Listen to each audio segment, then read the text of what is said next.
Assalamualaikum warahmatullahi wabarakatuh. Perkenalkan, nama saya Kayla Rahmaudina Satiti Putri dari kelas SIP 2F, absen 16. Sebelumnya saya mohon maaf karena pada saat proses perekaman awal terjadi sedikit kendala teknis yang menyebabkan video share screen saya tidak bisa terlihat dengan jelas. Oleh karena itu saya merekam ulang video ini agar bisa lebih jelas. Baik, jadi pada video ini saya akan mendemonstrasikan pengerjaan UTS saya untuk mata kuliah Data Warehouse. Jadi di sini saya akan menjelaskan pengerjaan mulai dari analisis database toko barokah hingga implementasi data warehouse dan penggunaan Pentaho sesuai dengan instruksi yang telah diberikan sebelumnya.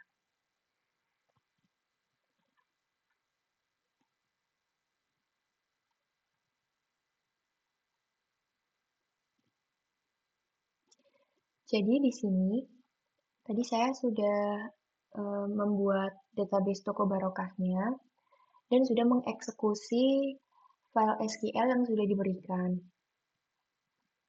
Jadi berikut untuk hasil database-nya. Kemudian lanjut pada struktur database itu sendiri.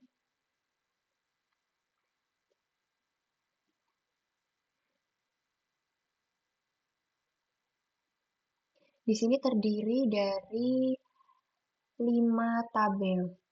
Yang pertama tabel pembeli, tabel transaksi, detail transaksi, tabel produk, dan juga tabel penjual.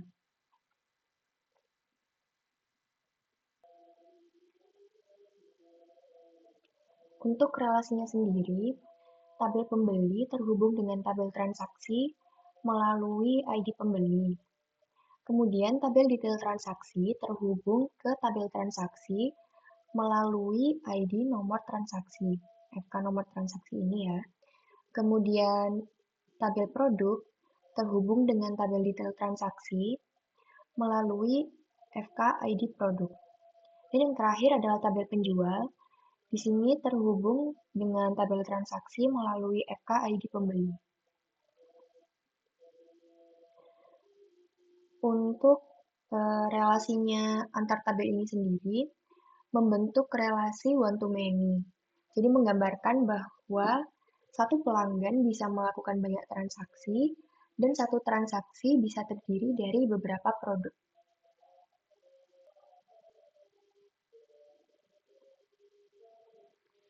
Baik, langsung saja saya lanjutkan ke untuk yang nomor 3, yaitu menentukan KPI. Jadi di sini setelah memahami struktur-struktur dari database-nya, saya akan menentukan beberapa KPI atau Key Performance Indicator yang akan dianalisis berdasarkan data penjualan ini. Jadi beberapa KPI yang saya pilih adalah nomor 1 total penjualan per bulan. Jadi ini untuk melihat performa penjualan toko dari waktu ke waktu. Kemudian yang kedua ada produk terlaris, itu untuk mengetahui produk yang paling banyak diminati dan dibeli oleh pembeli. Dan yang ketiga adalah jumlah transaksi per pelanggan. Jadi di sini menganalisis perilaku pelanggan dan siapa saja pelanggan yang paling aktif. Jadi di sini KPI ini membantu pemilik toko untuk mengambil keputusan seperti menambah stok produk tertentu, menentukan strategi promosi bulanan, ataupun memberikan reward ke pelanggan-pelanggan yang royal. Baik, selanjutnya saya membuat star skema untuk data warehouse toko barokah ini. Jadi, untuk tabel pusatnya adalah fakta penjualan ini dengan isinya ID waktu, ID produk, ID pembeli, ID penjual, jumlah, total penjualan, dan juga kode transaksi. Kemudian untuk dimensi-dimensinya sendiri ada 4. Yang pertama dimensi waktu, dengan isian ID waktu, tanggal, bulan, tahun, hari, dan minggu ke. Kemudian ada dimensi penjual yang berisi ID penjual dan nama penjual. Kemudian dimensi pembeli, isinya ID pembeli dan juga username. Dan yang terakhir adalah dimensi produk.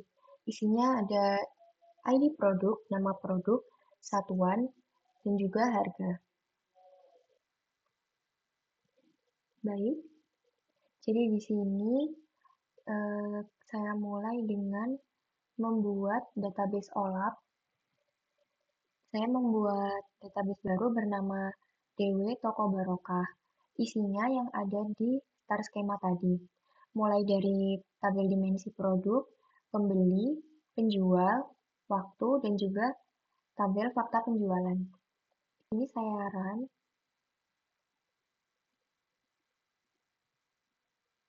Baik, sudah ada.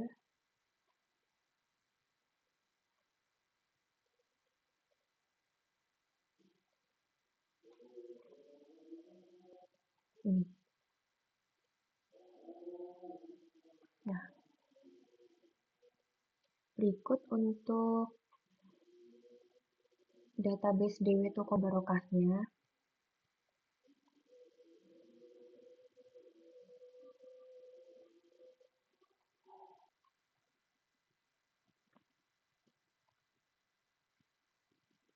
Baik, selanjutnya saya akan menjelaskan bagaimana proses analisis data dilakukan menggunakan Pentaho. Jadi di sini saya memanfaatkan database OLAP yang sebelumnya sudah saya buat, yaitu DW Toko Barokah. Jadi dalam Pentaho, proses analisis dimulai dengan membuat transformasi. Di sini saya membuat 3 transformasi sesuai dengan KPI yang sebelumnya sudah dipilih, yaitu transformasi total penjualan, produk terlaris, dan juga jumlah transaksi per pelanggan. Di sini untuk koneksi database-nya adalah DW Toko Barokah yang sudah dikoneksikan dengan database itu tadi. Jadi di sini ada table input dan juga Microsoft Excel output. Di table input sendiri, untuk query-nya adalah ini. Tentunya untuk mengetahui total penjualan per bulannya. Kemudian untuk Microsoft Excel output-nya, agar nanti output-nya bisa dibuat mungkin berupa grafik atau semacamnya. Kemudian untuk yang produk terlaris, untuk table inputnya ini adalah query-nya.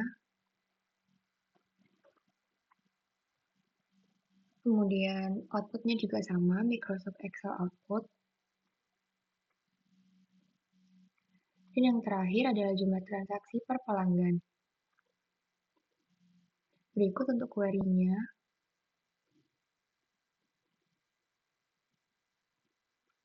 Kemudian outputnya juga sama, Microsoft Excel output.